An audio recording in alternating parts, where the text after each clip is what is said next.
Bienvenue sur Info 83. Nous recevons Adam Aberbach, qui est le nouveau président du CNPA du Var. Bonjour. Bonjour. Bienvenue. Le Conseil national des professionnels de l'automobile du Var. On va rappeler ce que regroupe comme corporation, comme métier, le CNPA. Alors, tout d'abord, je vais expliquer ce qu'est le CNPA. Hein. Donc, comme vous l'avez dit, c'est le Conseil national des professions de l'automobile. C'est une organisation patronale qui a été créée maintenant depuis 1902 et qui a vocation de défendre les entreprises de la distribution et tout ce qui est service automobile. Combien de métiers y sont représentés ? Tous les métiers de l'automobile. Si on prend l'automobile en général, et si on parle à quelqu'un en disant les métiers de l'automobile, on pense voiture tout de suite. Mais l'automobile, vous avez en amont, vous avez l'industrie, vous avez les équipementiers. En aval, vous avez la distribution, donc le véhicule neuf, le véhicule d'occasion, le deux roues. Vous avez le distributeur de carburant, vous avez l'entretien, tout ce qui est Les garagiste, les auto-écoles, évidemment, la location et beaucoup de métiers. C'est un secteur important en France. Ça représente combien d'emplois ? Alors l'automobile, en général, en France, c'est la 5e branche économique du pays. C'est 500 000 emplois sur le national pour un peu plus de 140 000 entreprises. Et dans le Var, ça représente beaucoup également. Alors, sur le Var, si on décline évidemment dans le département et dans la région qui nous intéresse, c'est environ 45 000 emplois pour plus de 14 000 entreprises. Et c'est en constant 5 000 jeunes qui sont formés au métier de l'automobile. Alors vous avez été élu il y a peu, félicitations. Avez-vous fait déjà un état des lieux des professions automobiles dans le département du Var, puisque c'est votre secteur géographique ? Oui, sur le secteur, je connais un peu les métiers de l'automobile et ce qu'ils ont pu vivre cette année et ce qu'on peut imaginer comme se présager étant de l'avenir de l'automobile. C'est une situation dramatique à ce jour ou elle est inquiétante mais sans plus ?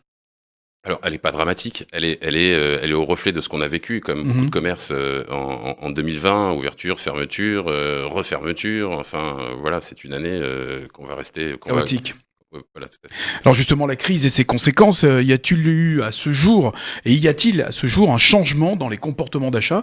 Est-ce que vous avez, de façon globale, dans tous les métiers, est-ce qu'il y a eu un changement dans les comportements d'achat ? Oui, allez-vous me répondre par certainement le digital ? Tout à fait. On parle aujourd'hui d'électrification, d'hybridation, de digitalisation des ventes. Donc, on voit un dessin se former et nos métiers qui vont énormément muter.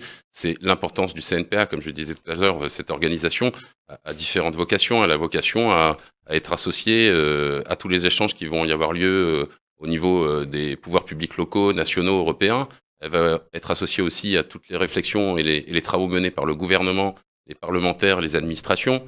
Elle va former ou au moins informer évidemment ses adhérents sur toutes les évolutions fiscales, sociales, environnementales ou autres. Donc il y a beaucoup évidemment d'évolutions et un support comme le CNPA pour informer toutes les filières automobiles, c'est très important. Vous allez avoir bien sûr votre rôle à jouer dans cette crise qui n'est pas terminée. Alors cette crise qui a accéléré, on le disait tout à l'heure, qui a amplifié la consommation par le digital également dans votre secteur, dans les secteurs de l'automobile.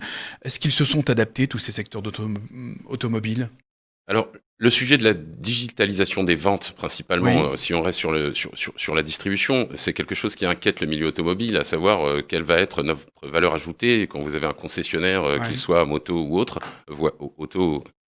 Il peut se demander si la consommation passe par le digital, donc la distribution, qu'est-ce que son métier va devenir ? Oui, parce que c'est la question que j'allais vous poser. Par exemple, dans l'automobile, c'est un secteur que... Alors, l'automobile, la vente automobile, concession automobile, c'est un secteur que vous connaissez particulièrement. Comment est-ce qu'on peut digitaliser ce métier, par exemple, de la vente d'une voiture, que ce soit d'occasion ou neuve ? Si on sépare les métiers, je vais parler de l'automobile en général. En général, donc on va parler de véhicules neufs et véhicules d'occasion. Le mois de novembre nous a appris une chose importante avec ce qu'on a vécu. Tous les concessionnaires étaient fermés, n'avaient pas le droit de vendre en physique, tout du moins. Le marché de l'automobile neuf a baissé sur les ventes à particuliers, on va dire environ de 30% à ISO, nombre de jours ouvrés par rapport à en -1. Dans le même temps, le marché de l'occasion a baissé simplement de 4%. Tous les échanges des véhicules d'occasion qui se sont faits sur le mois de novembre, 4% c'est très peu, c'est la tendance annuelle de la baisse du marché pour 2020, ont été faits sur les outils du web. Donc, parce que c'est une habitude. L'occasion, on a plus l'habitude. Ça a démarré depuis longtemps, donc le consommateur est plus à l'aise avec les outils du web pour acheter un véhicule d'occasion. Et j'aime à penser, en tout cas à l'instant où nous parlons, que ça n'est pas le cas encore sur le véhicule neuf, puisque statistiquement, je crois que 86% des clients souhaitent encore avoir affaire à une personne physique en concession, venir essayer le véhicule, le toucher et échanger avec quelqu'un. Donc 86%, ça reste important. La digitalisation, ça n'est pas une question, c'est une orientation, c'est une route qu'il va falloir prendre.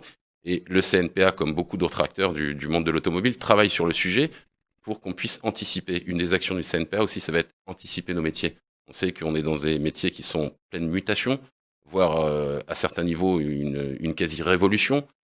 On le disait tout à l'heure, électrification, hybridation, Les voitures autonomes. digitalisation, voiture autonome. Qu'est-ce que va être le distributeur de carburant de demain quand 25% du marché va passer à l'électrique? Qu'est-ce que va être le distributeur automobile Les pièces automobiles. aussi? Qu'est-ce que va être le distributeur automobile si tout passe par les outils du web? Qu'est-ce que vont être les auto-écoles dans 15 ans, 20 ans, quand on va parler de voitures autonomes? Il y a des questions qu'il faut se poser aujourd'hui pour pouvoir tenir et continuer à faire nos métiers. Alors j'imagine que cette transition écologique et ses conséquences animent beaucoup les professionnels, les patrons des entreprises locales. Quelles sont les remontées que vous avez pour l'instant? Quelles sont les inquiétudes, les questions que l'on vous pose et quel va être votre rôle justement dans cette transition écologique? Alors, de l'inquiétude, clairement, oui. Je pense Parce que c'est trop rapide. Tout changement, et du reste, quand il est violent, comme on est en train de le vivre aujourd'hui, crée de l'inquiétude. Mhm. Il y a beaucoup de questionnements, et nous, notre travail, c'est de leur dire il faut y aller, il faut vous mettre à l'échelle, il faut travailler sur le digital, il faut travailler sur la mise à l'échelle de l'électrification, il faut vous équiper de bornes, etc., pour pouvoir répondre au marché qui, lui, ne va pas nous attendre, clairement. Hein. Alors, cette mutation justement écologique, on en aura certainement les conséquences. Alors, il y a dans les transitions écologiques et dans les programmes qui sont évoqués par le gouvernement, donc la suppression des moteurs thermiques, on en a parlé, du diesel, de l'essence. Vous pensez que c'est une bonne chose? Je pense que c'est une route, encore une fois, c'est une voie. Changer de braquet trop violemment, c'est dangereux. Euh, pour exemple, on tire à boulet rouge sur le diesel. Le diesel est le Moins carburant polluant. qui est le moins polluant. C'est un carburant, et c'est des moteurs sur lesquels les industries ont travaillé depuis très longtemps. Il émet moins de CO2 que tous les autres véhicules, à part évidemment l'hybridation, puisque c'est une mixité de la consommation, et l'électrique, où il faut écraser l'empreinte carbone en roulant un certain Alors nombre de justement, kilomètres. est-ce que le CNPA va agir dans ce sens pour défendre? Il le fait jour après jour pour obtenir des décalages et des orientations moins violentes. J'entends que certaines villes veulent passer au tout électrique ou hybride hors thermique à horizon 2025. C'est demain. C'est demain. C'est peut-être un peu trop rapide. Voilà. Et est-ce que justement vous avez quelle est l'oreille qui vous est accordée lorsque vous évoquez justement cette mutation, cette transition écologique et comme vous le disiez, le tout électrique n'est pas forcément très bon, voire pas bon du tout même. Alors, j'ai pas dit qu'il n'est pas très bon du tout. Hein. Je dis simplement que c'est une orientation, mais qu'il faut prendre doucement parce qu'il va falloir que les infrastructures se mettent à l'échelle. Je disais tout à l'heure, une station-service de bord d'autoroute, qu'est-ce que va être une station-service dans 5 ans si on passe à 30 ou voire plus de pourcentage d'électrique? Il y a des métiers qui sont au bout, il y a des gens, il y a des êtres humains qui sont au bout. Il faut le réfléchir et le mettre à l'échelle. Les infrastructures, pour l'instant, à l'instant T, en novembre 2020, en décembre 2020, pardon, j'ai un mois de retard, ne sont pas équipés pour absorber à l'instant T 25% du parc automobile. On ne peut pas se déplacer correctement à 800 km et brancher sa voiture partout aujourd'hui. Si vous tournez dans les environs, vous avez de vos villes, vous avez de quoi vous brancher. Si vous prenez la route, vous avez un risque aujourd'hui de ne pas pouvoir vous charger au fur et à mesure que vous avancez. Donc il faut qu'on s'oriente dans cette direction, mais il faut qu'on prenne le temps de s'orienter et que toute l'échelle puisse s'adapter au changement. Et puis il y aura des conséquences également sur l'emploi. Il y aura des conséquences sur nos métiers. Sur l'emploi, je ne sais pas dire très exactement. En tout cas, une mutation de nos métiers, c'est clair. Ça va de la distribution, les carburants, je le disais tout à l'heure, de l'école, de la distribution, aussi de la formation des mécaniciens. Hein. Il y a 42 millions de véhicules qui passent dans les ateliers des garagistes par an. C'est important. Ces mécaniciens, aujourd'hui, n'ont plus le même profil que ce qu'on a pu avoir il y a 10-15 ans. Et demain et après-demain, ils auront encore moins le même profil. Voilà. Ils deviennent des techniciens. Adam Aberbach, donc nouveau président pour le Var, en tout cas, du CNPA. Comment voyez-vous l'année 2021 ? 2021, on l'imagine, pas comme 2020 déjà, clairement. On l'espère bien. En tout cas. En tout cas, une première partie sera certainement comme l'année 2021. C'est des craintes que beaucoup de monde a. Je n'ose même pas y penser à l'instant où nous parlons. Alors n'y pensons pas. Je ne vois pas comment on pourrait revivre une V3 de ce qu'on a vécu en 2020. Ce serait catastrophique pour nous. On avait dit ça pour la V2 aussi. Comme beaucoup d'autres pays. J'espère qu'on va trouver d'autres solutions. En tout cas, 2021, on va la regarder d'un œil plutôt positif. Hein. Et on l'imagine à 10% de baisse par rapport à 2019. Voilà. Et on ne peut pas la comparer à 2020 qui restera de toute façon une année, si je ne dis pas de bêtises, je crois qu'elle va être pas très loin de l'année la pire de l'automobile qu'on ait connue en France, qui était en 1975. Après le premier choc pétrolier, donc c'est ça. Quels vont être les combats ? Et ça sera la dernière question du CNPA pour 2020. Et à partir de maintenant... Comme beaucoup d'autres métiers, les combats, ça va être relancer l'économie, donner envie aux gens de consommer, et c'est la seule solution qu'on puisse avoir pour s'en sortir, c'est relancer la consommation et l'économie. Et l'État va vous aider justement dans ce sens ? L'État va nous aider. Alors je disais tout à l'heure, 5e branche économique du pays, quand même le monde automobile, donc c'est beaucoup d'emplois, c'est beaucoup de sociétés.